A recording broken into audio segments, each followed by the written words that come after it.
ಮಜ್ಜಿ ಮಸಾಲ. ಎಂತ ಅಡಿಗೆಯ ರುಚಿಯಾಗೋ ರಹಸ್ಯವು 20 ರೂಪಾಯಿ. ಆನ್ಲೈನ್ ಬೆಟ್ಟಿಂಗ್ ಸಾಲ, ಎಣ್ಣೆಗೆ ವಿಷ ಬೆರೆಸಿ ಸಾವು. ಮದ್ಯಪಾನದ ಜೊತೆ ವಿಷ ಸೇವಿಸಿ ಆತ್ಮಹತ್ಯೆಗೆ ಶರಣಾಗಿದ್ದಾನೆ. ಬೆಂಗಳೂರು ಉತ್ತರದ ಬಳೆವೀರನಹಳ್ಳಿಯಲ್ಲಿ ಈ ದುರ್ಘಟನೆ ನಡೆದಿದೆ. ಆನ್ಲೈನ್ ಬೆಟ್ಟಿಂಗ್ ಸಾಲವನ್ನು ಮಾಡಿದ್ದಕ್ಕೆ ಹೆದರಿ ಎಣ್ಣೆಗೆ ವಿಷವನ್ನ ಬೆರೆಸಿ ಆತ್ಮಹತ್ಯೆಯನ್ನ ಮಾಡಿಕೊಂಡಿರೋದು. ಮದ್ಯಪಾನದ ಜೊತೆ ವಿಷವನ್ನ ಸೇವಿಸಿ ಆತ್ಮಹತ್ಯೆಗೆ ಶರಣಾಗಿದ್ದಾನೆ. ಬೆಂಗಳೂರು ಉತ್ತರದ ಬಳೆವೀರನಹಳ್ಳಿಯಲ್ಲಿ ನಡೆದಂತಹ ಘಟನೆ ಇದು. ವಿಷವನ್ನ ಸೇವಿಸಿ 38 ವರ್ಷದ ಯೋಗೇಶ್ ಸಾವನ್ನಪ್ಪಿದ್ದಾನೆ. ಚಿಕಿತ್ಸೆ ಫಲಕಾರಿಯಾಗದೆ ಖಾಸಗಿ ಆಸ್ಪತ್ರೆಯಲ್ಲಿ ಸಾವನ್ನಪ್ಪಿದ್ದಾನೆ. ಎಣ್ಣೆ ಜೊತೆ ವಿಷವನ್ನ ಬೆರೆಸಿ ಯೋಗೇಶ್ ಸೇವಿಸಿದ್ದ.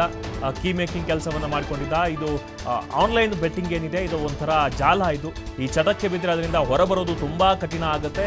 ಬಿಕಾಸ್ ಆ ಹೋದಂಥ ಹಣವನ್ನ ರಿಕವರಿಯನ್ನ ಮಾಡ್ಕೊಳ್ಳೋದಕ್ಕೆ ಬಹಳಷ್ಟು ಸಾಲವನ್ನ ಮಾಡ್ತಾರೆ. ಇದೇ ರೀತಿ ಬಹಳಷ್ಟು ಪ್ರಕರಣಗಳು ಕೂಡ ರಾಜ್ಯದಲ್ಲಿ ನಡೆದಿವೆ. ಈ ಆನ್ಲೈನ್ ಬೆಟ್ಟಿಂಗ್ ಬ್ಯಾನ್ ಆಗಿದ್ರು ಕೂಡ ಎಲ್ಲೋ ಒಂದು ಮೂಲೆಯಲ್ಲಿ ಮತ್ತಷ್ಟು ಆನ್ಲೈನ್ ಗೇಮ್ಗಳು ತಮ್ಮ ಕೈ ಚಳಕವನ್ನ ತೋರಿಸ್ತಾ ಇವೆ.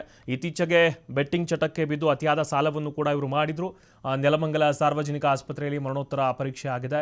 ಮಾದನಾಯಕನಹಳ್ಳಿ ಪೊಲೀಸ್ ಠಾಣೆಯಲ್ಲಿ ಈ ಸಂಬಂಧ ಪ್ರಕರಣ ಕೂಡ ದಾಖಲಾಗಿದೆ. ಆನ್ಲೈನ್ ಬೆಟ್ಟಿಂಗ್ ಚಟಕ್ಕೆ ಒಂದು ಜೀವ ಇವತ್ತು ಬಲಿಯಾಗಿರೋದು. ಮದ್ಯಪಾನಕ್ಕೆ ವಿಷವನ್ನು ಸೇವಿಸಿ ಅದನ್ನು ಸೇವನೆ ಮಾಡಿಕೊಂಡು 38 ವರ್ಷದ ಯೋಗೇಶ್ ಸಾವನ್ನಪ್ಪಿದ್ದಾರೆ. ಚಿಕಿತ್ಸೆ ಫಲಕಾರಿಯಾಗದೆ ಖಾಸಗಿ ಆಸ್ಪತ್ರೆಯಲ್ಲಿ ಸಾವನ್ನಪ್ಪಿರೋದು.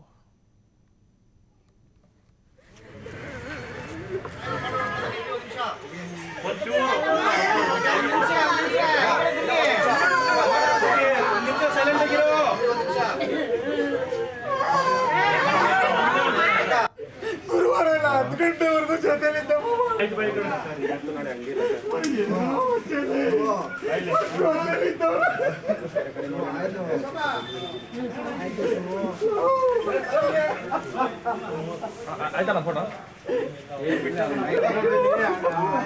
ಜೊತೆಲಿದ್ದವರೆಲ್ಲ ಬಿಟ್ಟ